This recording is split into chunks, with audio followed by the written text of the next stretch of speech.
حتى إذا أخذنا مترفيهم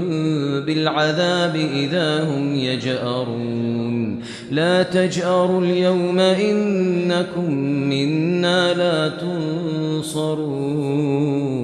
قد كانت آياتي تتلى عليكم فكنتم على أعقابكم تنكصون مستكبرين به سامرا تهجرون أفلم يدبروا القول أم جاءهم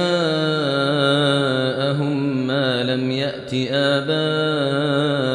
الأولين أم لم يعرفوا رسولهم فهم له منكرون أم يقولون به جنة بل جاء